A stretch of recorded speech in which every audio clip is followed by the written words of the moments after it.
Captain Charles Kenneth Ruiz, United States Navy, World War II, Korea, and Vietnam. Ken's one of my 3 war veterans, just an amazing man. I met in Las Vegas, Nevada. I was there in 2007, 2008, interviewing over 45 World War II veterans, comprising my documentary, Lest They Be Forgotten Las Vegas, which we premiered in Cook County Library there in Las Vegas in 2008. I met Ken in January of 2008, and he told me a great story. He was a submariner in World War II, among other things.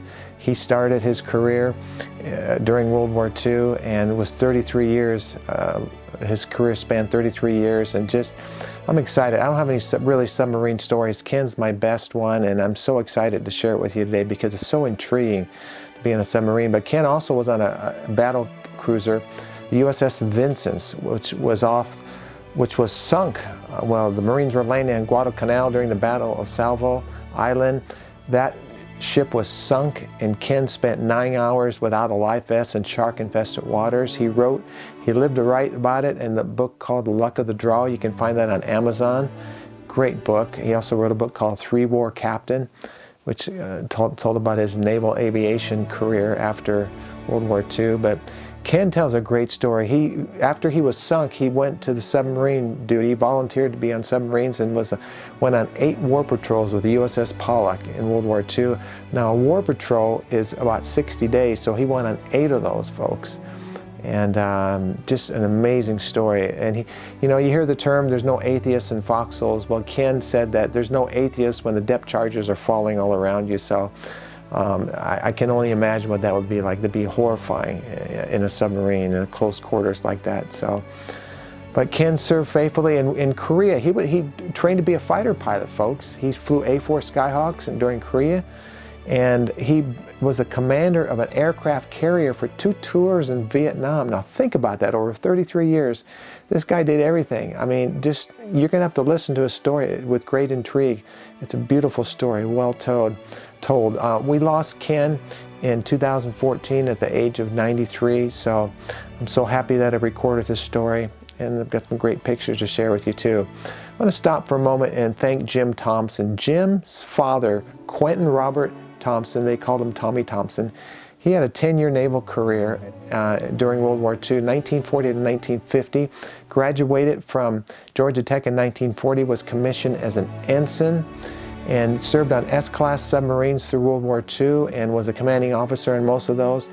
And he went on 11 war patrols, 2 Bronze Stars, and just an amazing man. Was medically retired in 1950 as a commander in the United States Navy. And we're going to salute Quentin Thompson during this part of my introduction, and thank his son Jim for making it possible for us to learn more about the submarine service in World War II through Ken Ruiz's story.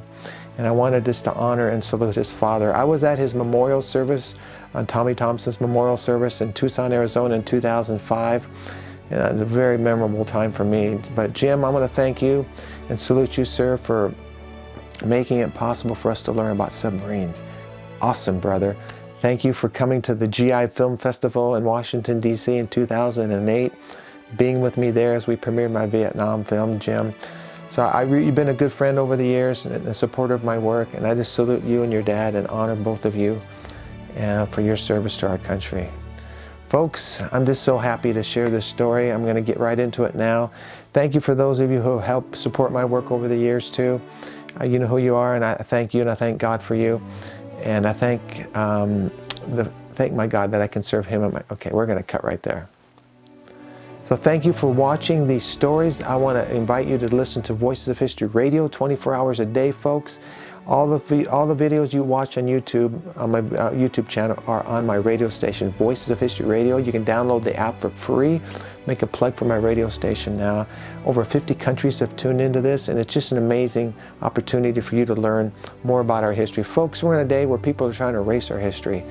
I'm their counterpart, and with my work, we're not going to allow that to happen. So embedded in these stories is why we're free and the freedoms that we have, and we need to share this with the younger generation. And the radio station is a good way to do that.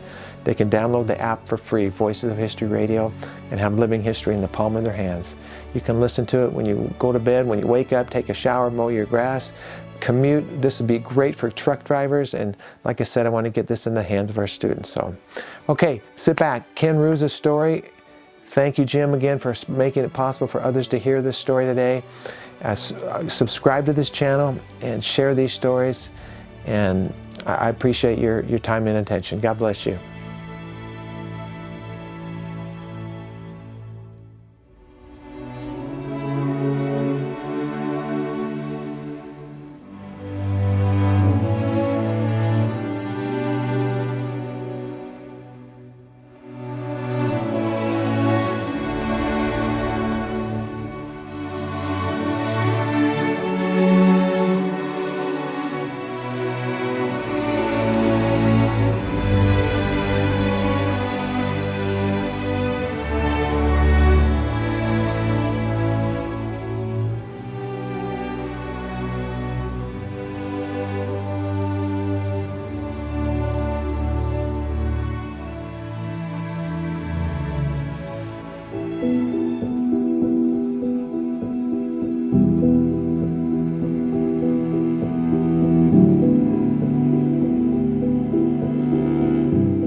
Military, or were you drafted back in World War II? No, I went to Naval Academy in 1939, so I normally would have graduated in 1943, but the war came along, so they moved us up a year. I graduated in June 1942.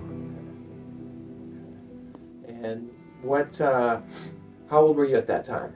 I was 20. I turned 21 on July 11th, 1942. Okay. So I was in combat almost before I was 21. Okay. Yeah. Well, so I graduated in June of 1942, and I had orders to the heavy cruiser, the U.S.S. Vincennes. It's one of the latest heavy cruisers in the Navy. And they rushed us out from after graduation from the Naval Academy, and I didn't know why, but they put us on a transport, and we stopped in Fiji, and then we rendezvoused at sea with the transport with Vincennes, and Vincennes sent a boat over, and there was two classmates, myself and a classmate named Arthur Dirk, were going to Vincennes. And so we reported on to Vincennes in early August after graduating in late June. And we made the landings at Guadalcanal on August 7th. Vincennes supported the landings there. And then we were in combat the next day. The same day, the Japanese were sending aircraft over, and they bombed us for a couple of days. And then on August 9th, they sent a surface force in at night. And this was the largest surface engagement since the Battle of Jutland in World War I. And it was probably the worst defeat in the history of the U.S. Navy. Vincennes was sunk. We had 6 classmates, went to 3 cruisers, 2 to each one of them, and all 3 cruisers were sunk. And the name of my book there, as you notice, is Luck of the Draw. And what it is on Vincennes there was 2 battle stations open for young ensigns, one on the captain's bridge, one on the signal bridge. Both of us wanted the job on the captain's bridge because that's where the action was. And we argued about it for a while and finally decided to cut cards. And I won and got the captain's bridge. And Art, that lost, was dead within 48 hours. The signal bridge during the battle was essentially just wiped out.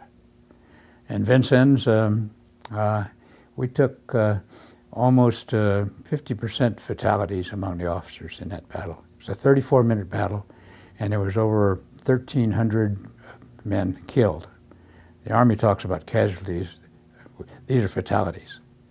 And in the Navy battles, you don't get many bodies back. We didn't get any back. And so I was then stuck with swimming, and unfortunately my life jacket didn't work. So I had to swim without a life jacket for about 9 hours and hanging on to various pieces of remainders of these ships and trying to swim through inches of that Navy standard fuel oil, which is black, ugly, smelly stuff, and get it in your eyes and nose and ears. Anyway, this battle happened about 1:30 at night, and about 9 o'clock the next morning, after a real cold night and a long swim, we saw a ship on the horizon. And we said, uh-oh, the Japanese have control of this. We're going to be POWs. And so we watched that ship, and gradually it got bigger and bigger, and pretty soon we could see it was a destroyer. And then it got a little closer, and it was a U.S. destroyer. And I'll tell you, that was the happiest moment of my life. And the destroyer came up, and we could see she was picking up survivors. And she came closer to us, and we could see she was getting more and more people who said, man, we're next. And then the skipper of the destroyer got on his megaphone. They have a big loudspeaker system, and said, sorry, I won't be able to pick you guys up right now. I'll be back for you, but right now I have a submarine contact, and I have to go pursue it. And by the way, I'll be dropping depth charges, so keep your heads out of the water. And man, he said, after living through the battle, we're going to get killed by depth charges. Well, he did. He went over and dropped depth charges, and no one got seriously injured. But it's a pretty good kick in the pants or a kick in the chest when they drop those depth charges while you're in the water. So he came back and dropped cargo nets over the side, and I climbed aboard. I was on the rope climbing team at the Naval Academy, so I was pretty good. I was pretty weak after 9 hours of swimming, though, I tell you. I think I was the only one in that whole battle that survived all night without a life jacket. But climbed up the side of the ship with the cargo net, and got on deck, tried to stand up, and fell right on my face. My legs just were gone. But I recovered gradually, and eventually one of the junior officers there gave me some clothes. They gave me a uniform and some shoes. Fortunately, they fit fairly well. And he found out I was a Naval Academy ensign. He said, oh, let's take you up to meet the captain. So I went to meet the captain, and he said, man, I'm sure glad to see you. We just had a young ensign killed on the number 3 mount back there hit by a 500-pound bomb, and we need a replacement ensign. If you could volunteer, I can probably get you transferred here. And man, I thought about how to get out of this gracefully, because I was in no mood for a little more combat at that time. And so I excused myself, and they sent us back to the destroyer. By the way, had picked up more survivors than it had in its crew. They could barely operate, and so they sent us over to a transport and transferred us over there. And then, as you may know, the Navy had essentially abandoned the Marines on Guadalcanal because the Japanese controlled the waters there. We were fortunate we were able to get out. And it took us down to Noumea, and what we did then is I had command of a 90-hand working power. We worked 6 hours on and 6 hours off around the clock, reloading those transports for combat loading to go back to Guadalcanal to get some supplies off for the Marines. And they'd run up there and offload at night and get out in the daytime, because the Japanese would bomb the place in the daytime. And they'd come in at night sometimes too. But anyway, after about a month of that, we went up to Pearl Harbor. And when we got to Pearl Harbor, they wouldn't let us off the ship, but they said they had a VIP coming to see you. And sure enough, they piped aboard Admiral Nimitz. And he had all the officers got together, and he gave us a little speech, and he said, I don't want any of you talking about this battle. The Japanese did a lot of damage, and they don't know how much damage they did, and we don't want to tell them. So don't talk about the battle to anyone. And then he said, I do want to tell you one other thing, though, is one of those cruisers that was involved in sinking you guys was sunk by one of our destroyers the next day. And by the way, we need officers in submarines. And he was dangling the bait out there a little bit. And then came the hook and said, any of you that are qualified as officers of the deck, if you'll just let my aide know, he's right there, give him your name, and he'll arrange for immediate transfer into submarines. And of the 100 and some odd officers, 3 of us stepped forward. And so he went over to see this aide, and I said, now the Admiral said he wanted officers that were qualified as officers of the deck. And I'm not qualified as officer of the deck, I want to tell you up front. He said, gave me a pen and said, sign here. So I went into submarines. And no submarine school, nothing else. I just started out making war patrols. Now, tell me a little bit about Guadalcanal. I mean, you were there, were you there just for a short time? Yeah, we did the landings, and then the Navy essentially had to abandon the Marines there. And so after on August 10th, we were out of there. Now, where were these, mentioned the fatalities a minute ago. What battle was that? This is the first Battle of Savo Island. We don't hear much about that. No, you don't. Say it's the worst defeat in the history of the U.S. Navy, and it was the largest naval surface action since the Battle of Jutland. But was it fatalities on ship? On ships, yeah. There's 4 cruisers sunk, 3 U.S. cruisers and 1 Australian. And they die in the waters, or just the explosions, or what? Both, a lot of both of them. Most of the casualties in Vincennes were. It was sort of interesting. I read some of the reports of the battle from the Japanese side, and they said after we knocked out the main battery. One of the things on the book covers they have 3 turrets on a Vincennes class ship, and number 2 turrets just forward of the bridge. And during the battle, a Japanese salvo hit the faceplate of the number 2 turret, blew the turret right off the barbette, and all the shrapnel from that hit came up in the bridge, and it either killed or wounded more than half the people on the bridge. And I was very fortunate that just about the time the explosion took place, the lee helmsman stepped in front of me, and he caught all the shrapnel that would have hit me, and it almost cut him in half. He was knocked up against me, and I grabbed him, and I could just feel him go limp. He was dead before I could ease him down to the deck. But the Japanese report said after we knocked out the main batteries, it was safe to close Vincennes with our light cruisers and destroyers. And we were shooting at her, and we could see the shells go through the side and explode inside the hull. And I can remember those light cruisers coming by, and they were firing so many guns so fast it looked like they were on fire. And that just wiped out practically all the people topside on Vincennes. That's where Art Derrick was killed.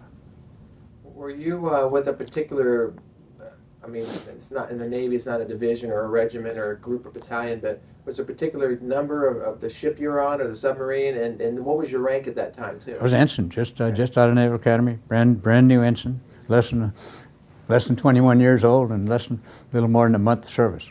Okay. What was the name of your submarine there, or what? The submarine I went to was the U.S.S. Pollack. Okay. And it talks about the Pollack a lot in that book. Pollack was what I call an ancient submarine. She was one of the first submarines to have a partially welded hull. She had a partially riveted hull. That's how old she was. Pollack? Pollack, right. Okay. SS-180. And she was built about 1937. And her test depth was only 250 feet. The new submarines were all 500 feet or deeper. And so it makes a lot of difference when they're dropping depth charges, whether you go to 250 or 500. And Pollack also only had 4 torpedo tubes forward and 2 aft. The new boats had 6 forward and 4 aft, so they had almost twice the firepower that we did. But she was a good boat. We sank about 50,000 tons of enemy shipping, and sank destroyer, light cruiser. Probably the most important thing we did as far as the war effort with Pollack is we were down in the islands off the island of Majuro, I think it was. Yeah. And I had the periscope watching one morning, and we were watching the entrance to the harbor to see if any of the ships had come out, and a submarine vessel came out. And I watched him, called the captain. We took a look at it. We watched him, and he headed off.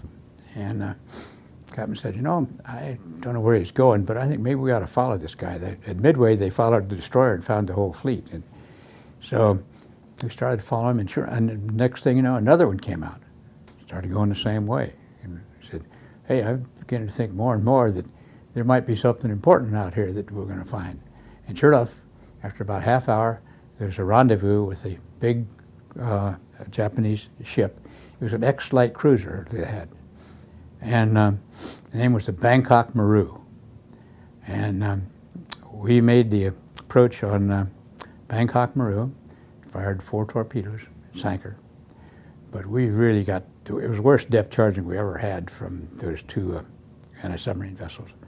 And I was diving officer, and man, it was really tough. But the impact of the story is I found out after the war that well, you probably aren't old enough to remember this, but in Singapore, the British had huge shore batteries. And they were pointed out to sea, and the thing was Singapore was impregnable. They couldn't be taken because of these huge shore batteries. Well, as you recall, the Japanese didn't come from the sea. They landed up and came in from the other way, and the shore batteries weren't any good. Well, the Japanese took these shore batteries down, and I could never verify this, but I was told that those shore batteries were in the Bangkok Maru, and they were taking them down for Tarawa. And they also had 1,200 troops, Army troops, in Bangkok Maru, and thousands of tons of ammunition and war materials and other guns, all designed to reinforce Tarawa. And the garrison of Tarawa was about 1,200 men, fighting men, and I mean about 4,000. And there was 1,200 more on the Bangkok Maru. None of that stuff got to Tarawa. Not a single one of those 1,200 troops got to Tarawa. And so I tell my friends in the Marines that I really prevented them from losing the battle at Tarawa. They don't take that very well. But it could have really made the difference, because as you recall, that was one of the few cases where the Marines, after landing at Tarawa, said the issue is in doubt. And with another 1,200, or that's about a third of the garrison, and the ammunition and those big guns, the invasion of Tarawa was within about 6 months after we sank the Bangkok Maru.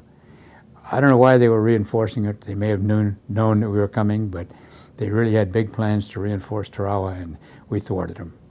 We don't hear much about Tarawa. I mean, you know, I mean, I've heard it by other veterans in passing, but were there a lot of casualties, American casualties? Was that a Navy, a Marine amphibious landing? Marine amphibious landing, and the Marines had some of the worst casualties that they'd ever taken there. And the issue was really in doubt.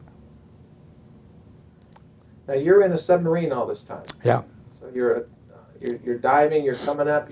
I was a diving officer. I made 8 war patrols, and I was a diving officer for 6 of those 8 war patrols.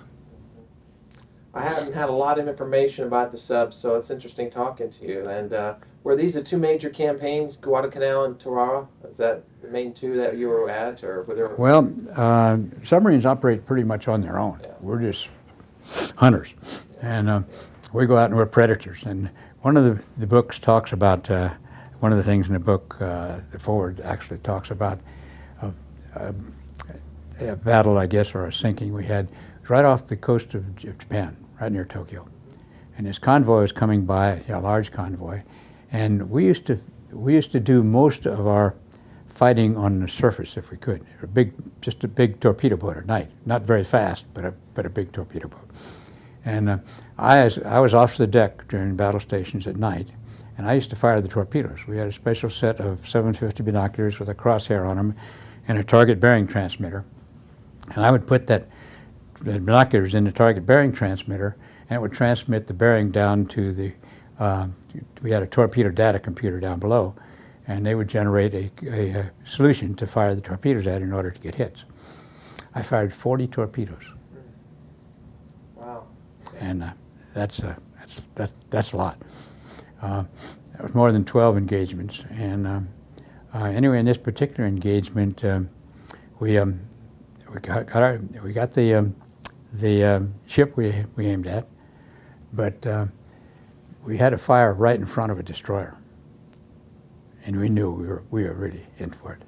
And as soon as we fired and the torpedoes went off, the destroyer saw us, headed right for us. You can't outrun a destroyer. We turned and ran, and the skipper called me, said, "Okay, Ken, take your binoculars and go to the after torpedo data computer and fire the stern tubes down the throat on that destroyer."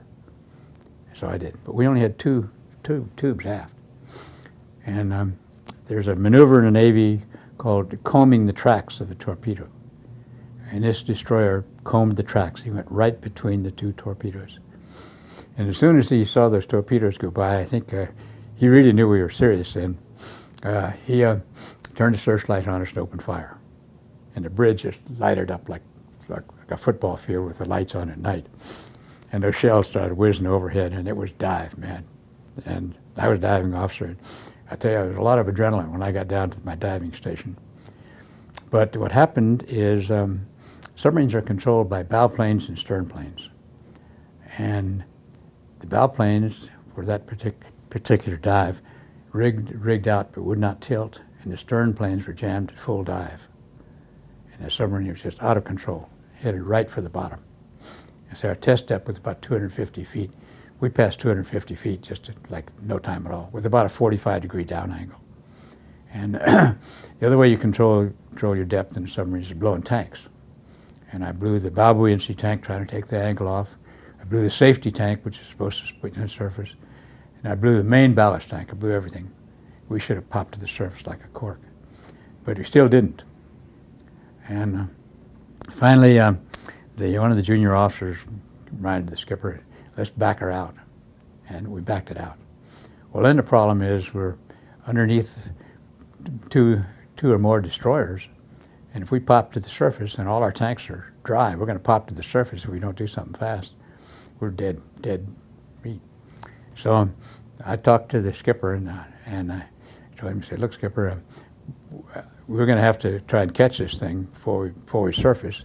So when we pass about 200 feet, I'd like you to give me about 2/3 speed, and I'll try and catch her because my planes are working now.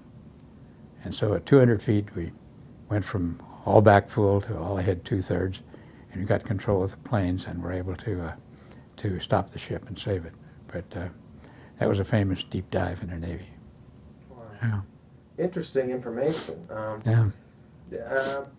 Now, what was your main fear? I mean, depth charges in a submarine or being torpedoed? I mean, what's the main fear of a torpedo? I mean, of a submarine in warfare? Well, our biggest threat probably was another submarine. Yeah. We were stalked by another submarine, by a Japanese submarine. What kind of subs did the Japs have? I mean, They had a lot of submarines. They had big ones and small ones, and they had actually, like the kamikazes, they had torpedoes controlled by men that they could send out. You know? Yeah, and we sank a lot of their submarines during the war, and they sank a few of ours. when you say controlled by men, explain that now. They just like a kamikaze. They have a very small place for a man inside a torpedo, and they'd fire the torpedo, and he'd control that thing and guide it to another ship and blow up and kill him, of course. Like a kamikaze. Never ever heard that. First Yeah. time I've heard that. They call that a human torpedo? No, there's a Japanese name for it. I think it's in my book, but I don't recall It's a it. Japanese word or Yeah, Japanese word. like kamikaze or something. Yeah. Yeah, okay. Yeah. So how many months are you in combat? I mean, during World War II? Almost 3 years. Yeah, I was there till 45. in the Yeah, Pacific. yeah, the whole time. Were I had you- 8 war patrols, which is a lot. Yeah. I want to go back just a second. Where were you on December 7th, 1941 when Pearl Harbor was attacked? Tell me where you were and what you remember hearing and how you felt after that. I was a midshipman at the Naval Academy, and we knew war was coming. We didn't know when or how, of course, and we were really shocked and surprised. And we sort of had a clue at that time that, hey, maybe this means that we're going to be getting out early. We didn't know, but it turns out they moved us out a whole year early. So I graduated from college with only 3 years. I kid my friends that college is only a 3-year course. It takes some people 4 or 5. When Pearl Harbor was attacked, how did you hear the news and then what did you feel at the time? Just, well, we were back in the Naval Academy and we heard it and said, okay, this means we're going to be going into combat fast. And we all knew it. We'd been prepping ourselves for it for 3 years already, or 2 years already, and we were ready. But was there talk of Japanese? I mean, we were fighting the Germans at that time, but was the word Japanese coming up in conversation during the day, or was this like the Japanese attacked, or did we know it was going to come from the West? Well, we didn't know. We were surprised like everybody else was. Yeah. Okay, so the submarine warfare, were you around during any of the other island fighting, Iwo Jima, Okinawa? No, they kept the submarines pretty much separate, and because there's a real problem of friendly fire, and some good friends of mine were killed in a submarine by U.S.S. anti-submarine forces. Did anybody ever get wounded or killed on your submarines at the time? No, that's one of the reasons I went to submarines. My father was a 100% disabled veteran from World War I, and I'd seen that, and I saw an awful lot of wounded and people after the Battle of Savo Island. And I decided that I wanted to go into a branch of service where you either lived or died. And in submarines, that's pretty much it. You go through every battle, and you know, if you win, you live. If you lose, you die. It's that simple. What was I going to say? Just, you're teaching me a lot here.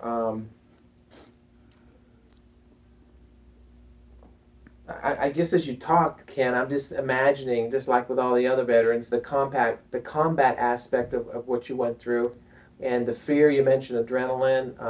Do you think young people ever feel invincible, maybe even on a submarine, like nothing can happen, and then when things start blowing up and stuff, I'll tell you, they say that there's no atheists in foxholes. There's no atheist on the submarine when they're getting depth charged. And stress, we didn't know a lot about stress at that time, but stress is cumulative. And I got a lot of stress in that Battle of Savo Island, I'll tell you. And the Navy's policy is after a battle like that, they give you 30 days survivor's leave. But the three of us that volunteered for submarines didn't get any leave. We went right into combat. And the stress gets cumulative, and towards the end of my last few patrols, when I was firing those torpedoes on that torpedo data, TDC, or TBT, the torpedo data transmitter, that it's on a tripod, something like your tripod here, except a little higher. And my knees used to shake so bad I used to have to grab the tripod with my knees so I'd be steady enough to fire the torpedoes. That's how much adrenaline I was getting in my system. What was the most difficult part of your job? Maybe you already described it. I mean, you've described several things, but was there a more difficult part? And in that one battle, was the hardest or the most stressful for you, you're saying? So. Well, every time we got depth charged, it was just a matter of, you know, are they going to get us this time?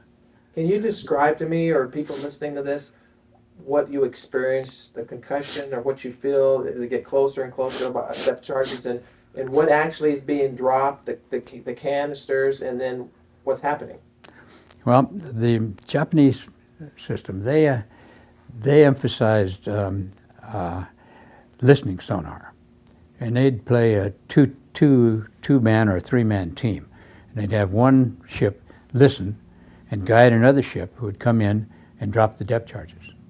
And as long as they did that, you could pretty much tell what was going on. And actually, if they were close, when they dropped the depth charges, you could hear them hit the water. You could hear them splash. And then when they go off, there's a click, and then there's a swish of water through the superstructure, and then the bang, then the concussion. And concussion is pretty bad. It'll knock your ship down. Well, very fortunately, the Pollack's test depth was 250 feet. The Japanese depth charges were set at even numbers. They could set them at 100 feet, 200 feet, 300 feet, but they couldn't set them at 250. Well, that probably saved us. We didn't know it at the time, but it takes a hit from a depth charge to crush the hull on a submarine, probably within 20 feet. At 50 feet, they can do a lot of damage, but at 20 feet, they can crush the hull. So if we're at 250 feet and the depth charges were going off at 200 and 300, we get a lot of damage, but we weren't going to get our hull crushed. And so we were very fortunate. That's all that saved us. A number of times they would drop their depth charges around us, and they would, if they were under us, they'd blow the submarine up, they'd move us up, physically move us up. If they were on top of us, they'd blow us down, or they'd move us sideways. The concussion is terrible. They can almost knock you off your feet. Does this go on for 30 seconds, for 5 minutes? This goes on for hours. Hours. And they drop hundreds of depth charges. You know. How do you keep your sanity? I mean, it goes nuts. Well, as I say, you can look around at the faces when you're getting depth charges, and I tell you, they tell you an awful lot. But you know, there's an awful lot of stress. But we never had a man break. Never had a man break. Everybody did their job, very professional.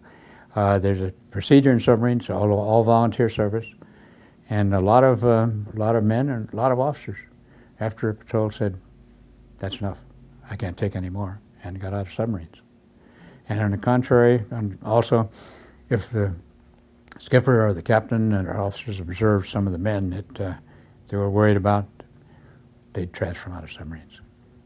You think that's something that bothered some of those men years later in life? Like they use the term shell-shocked with the combat troops. What's the term of going through something like that over and over again? I tell you, my wife tells me all the time, she said, you know, it must be from all the depth charges you had, but you are jumpy from any loud noise. And I wasn't really aware of it, but until she pointed it out. But it's absolutely true. Loud noises bother me much more than they do most people. And they shouldn't. I don't know why they do. Did you lose friends during the war, World War II? Oh, yeah. Wounded, killed? I mean, Well, I lost Art Dirk when his luck of the draw. He was the first one. I mentioned another one that was a good friend of mine. We made a patrol out of Brisbane, Australia. And his boat left about 12 days before ours. And 2 days out, it was sunk by a U.S. and a submarine force. He was killed. It was Art Doan, I think it was killed. Yeah, and submarines, you know, we took greater casualties than any other branch of the service, as far as not casualties, greater fatalities. Casualties were different. Fatalities is what, yeah, we took greater fatalities than any branch of the service. And well, the other thing is, people are not aware about how effective the submarines are. We had about 2% of the personnel in the Navy in submarines. We sank more than 50% of the ships with 2% of the people.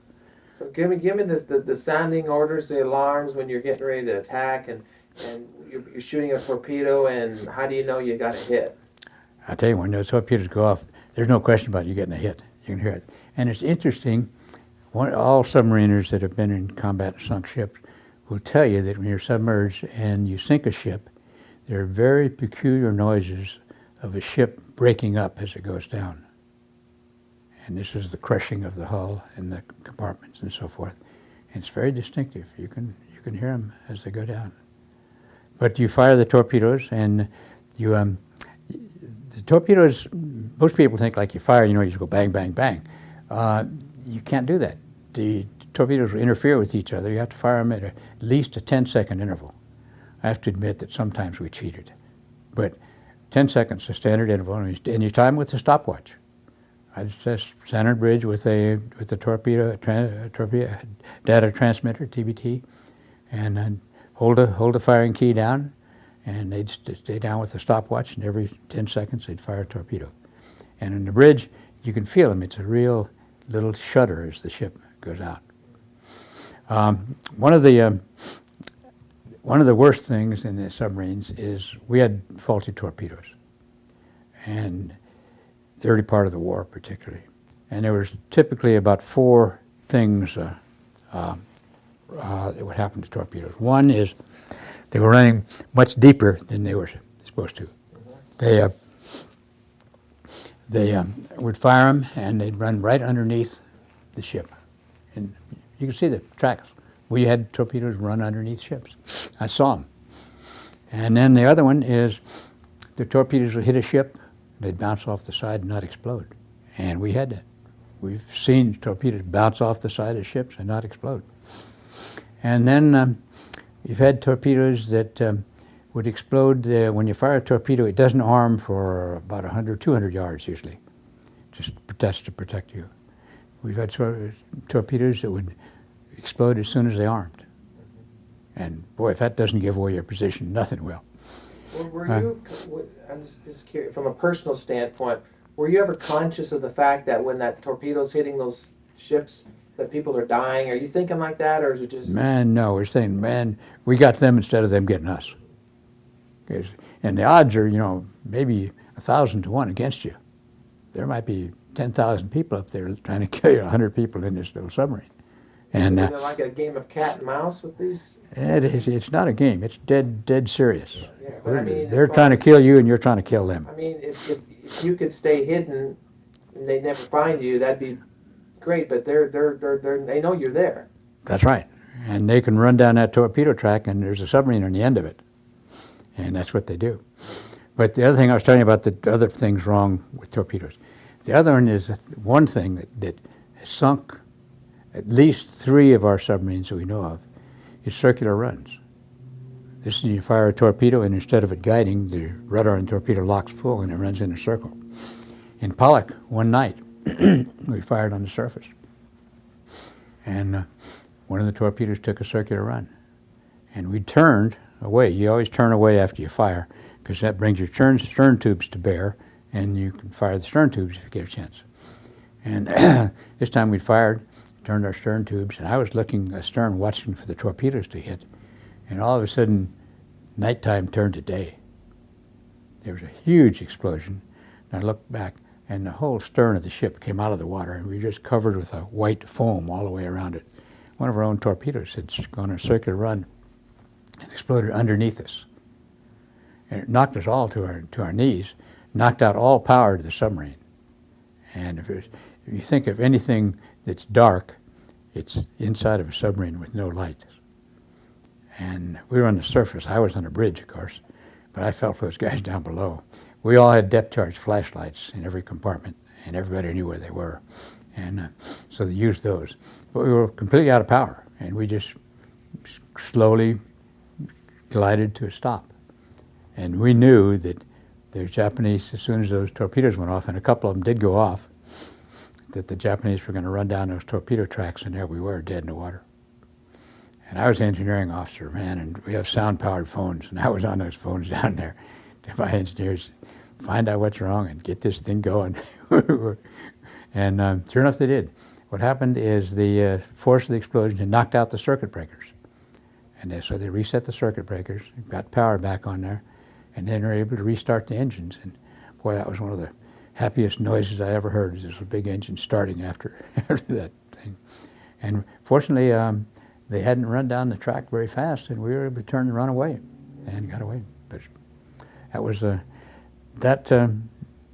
probably as close as I ever came to getting killed, because torpedoes normally would hit the submarine, and normally they were not supposed to go off underneath it.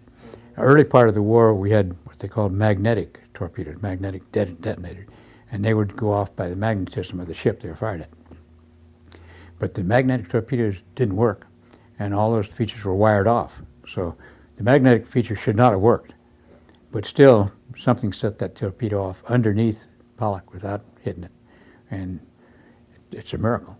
It's the only one thing I can say is it never should have happened, and we never should have survived. Do you think our country's forgetting about World War II, and do you think it's important that we remember some of these things about what happened in war? Well, it's pretty important to me. That was the war as far as I was concerned. Korea was a pretty good war. In Vietnam, I was in 3 wars and probably 4 police actions. I came about as close to getting killed in one of the police actions I ever did in the war. But yeah, it was an important war, and I think it'll probably be remembered. Why did you want to talk with me? I mean, you had originally called, and what did you see in what I was doing that you wanted to be a part of? Well, I think it's very important for the people that were in the service to let the world to have some sort of record of what they did. And that's why I wrote that book. And I've encouraged, I have a number of classmates from the Naval Academy. They're fairly famous guys. Bill Anderson was the first guy to take a submarine under the pole. We've had 2 chiefs of naval operations from the same squadron. One of the CNOs is a classmate of mine that had sort of a parallel career with mine. We had command of carriers at the same time. He had Enterprise when I had Bonnie Dick out in Vietnam. And Bud Zumwalt was the other CNO. Bud Zumwalt went to prep school with me when we were 16 years old. So I've known. Bud wrote about 4 books. But Jim Holloway had never written a book. So after I wrote my book, he read it and called me and congratulated me on it and really liked it. And he wrote a review of it. But I said, Jim, you've got to write your history. You had never written a book. And he said, well, I've been approached by ghostwriters 2 or 3 times about it, but I never have done it. So what I did is I got the president of our class to approach him and say, look, Jim, the class wants you to write your biography. And so Jim put a book out, and his book came out last year called Aircraft Carriers at War. And an excellent book. And it tells about aircraft carriers at war, just like it says. But it really is Jim Holloway's biography, pretty much like mine. And a few of my other classmates have done it. A lot of them have unpublished thing. My roommate in Vincennes was a couple years ahead of me from the Naval Academy, and it was sort of a joke. We, the whole time I was on that ship, we were never in that room at the same time. We were roommates. But we were either in combat or on watch or something like that. But we later had duty together on the Second Fleet staff, and he wrote a story of the sinking of the Vincennes and commented on it. But his is in the library at the Naval Academy, and it's unpublished and not to be taken out of the library. Let me kind of get off of combat for a second and ask you a question. You know, being a veteran and an American citizen, Ken, what does freedom mean to you? Well, pretty much being able to do the things guaranteed under the Bill of Rights. How about the price for freedom? You saw a man die. What would you tell a young person today who knows nothing about why they're free, they're born in this country? How would you communicate to a young person about the price or the cost of freedom?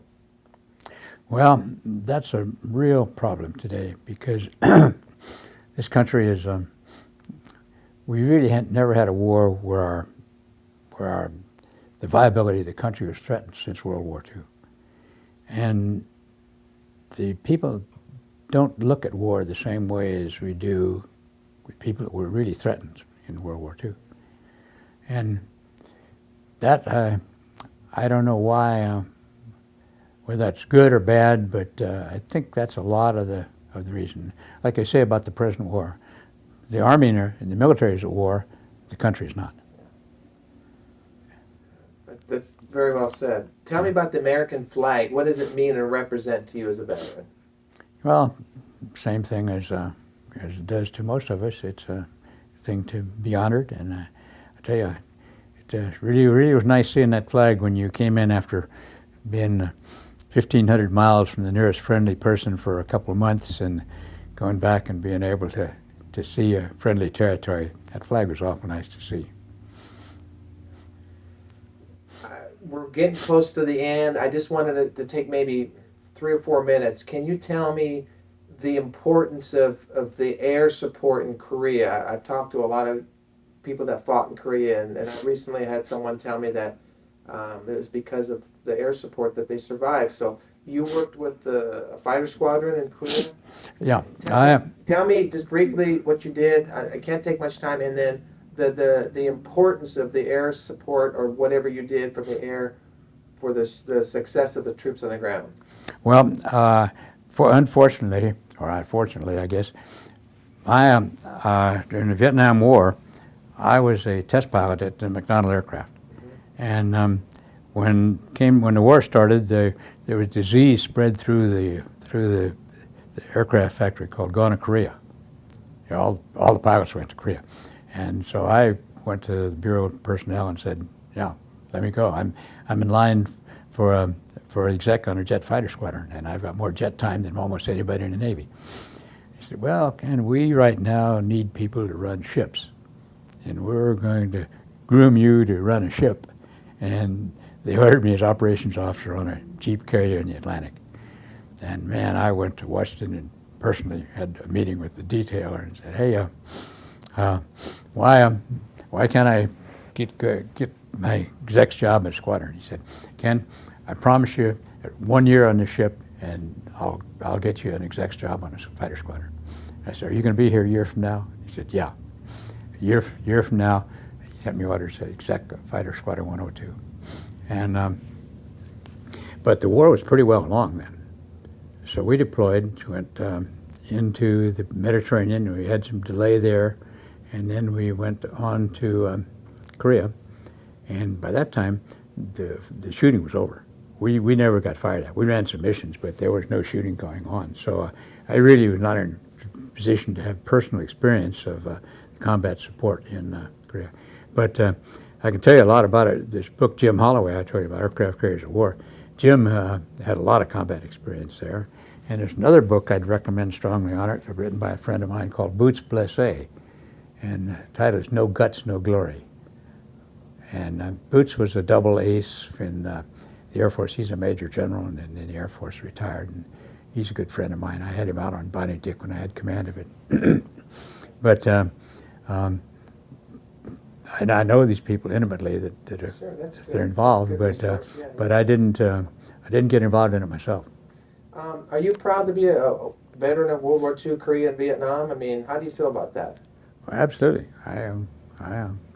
So I wrote this book, Three War Captain, and I think I did a lot for the country. I'm proud to have done it, but I'm pleased to have been able to do it. That's well said. Yeah. Yeah. Have people thanked you for your service over the years? I don't think anybody ever thanked me until this latest thing when they started thanking people. I think the first one that ever thanked me for it was John Bruning, my ghostwriter. Yeah. So, can I ask you, are you afraid to die? I mean. Oh no. I look death in the thing. When I was flying in off carriers, in those days the accident rate on carriers was very high. We had one fatality for approximately every 1,000 catapult shots. And after I had 1,000 catapult shots, I used to sit in that catapult in the morning and say, well, I wonder if this is my time. And that's the way it is, you know. You say, well, maybe I have 15 seconds to live. And maybe today's the day I'm going to die. And you get used to it. And I don't worry about that. Even now, you're 87, did you say? I'll be 87 in July. Now, do you have terminal cancer?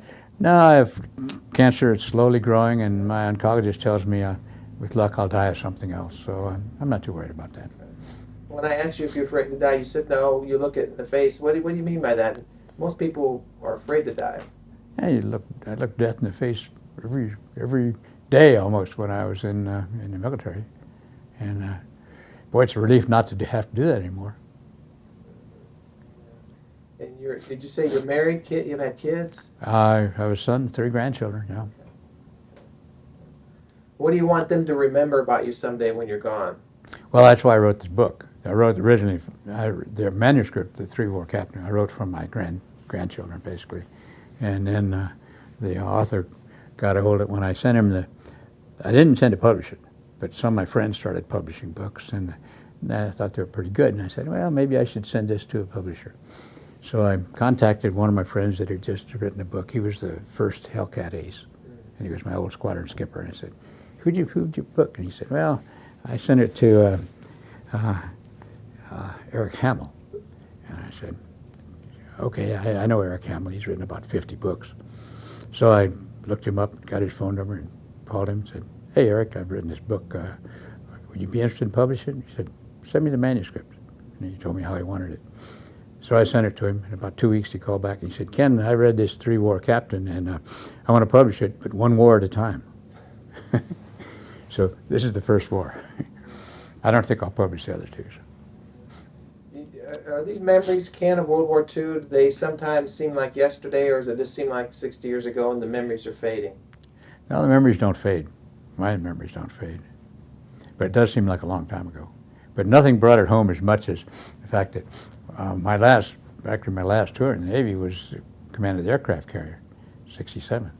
And find the junior ensign in the squadron is now has 30 years seniority as a pilot. Man, that makes you feel old. No regrets? You would do it again if you had to? Oh, absolutely. Absolutely. What a career. I mean, I'm just amazed listening to you, and I'm looking forward to the book and the pictures, get those scanned and get them in this documentary. And I'm putting this together for Las Vegas veterans, and this will be one of my, I've done 8 already. This will be one of my series called Lest They Be Forgotten Las Vegas. So when this comes out in the next 3 to 6 months, we'll probably have a showing here. Hopefully PBS here will air it, Vegas 10, and we'll invite friends and family. So you're a part of this now. Okay. So your story was very significant. When you mentioned 8 combat, would you say 8 combat patrols? 8 combat war patrols, they call them. Yeah. Those are big. They're about 2-month patrols. You go out for about 60 days, and 60 days, there's no one out there you see that doesn't want to kill you. Tell me about the camaraderie that you guys shared as a group in the subs. Well, in the submarines, it's a very tight-knit group, and everyone in that submarine's life depends on everyone there. Every man there is important, and if you don't have good camaraderie, you transfer the guys that don't have it, and there's nobody there that doesn't want to be there. They're all volunteers. It's this amazing story that you tell. Again, I don't have a lot to gather over the interviews I've done with the subs, and I wish I have. They just haven't come forth, so I'm glad that. Yeah, I remember submarine veterans of World War II, and we have a chapter here. As a matter of fact, we just disestablished it this year because the guys are dying off awful fast. And I asked if any of the others wanted to contact you for interviews. No one stepped forward. What should our country remember about World War II? Well, that our real existence was really threatened, and there was a lot of times when, well, for instance, even when I was in submarines, I used to read a lot of messages. You had to decode the classified messages all the time just to find out whether we were winning or losing the war, because we could be winning one day and losing the next. It was touch and go all the time, and people don't realize that.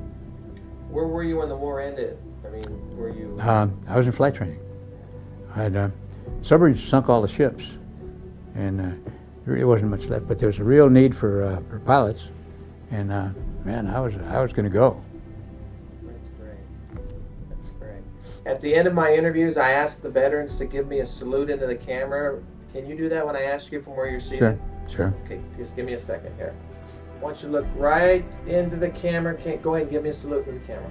Right on.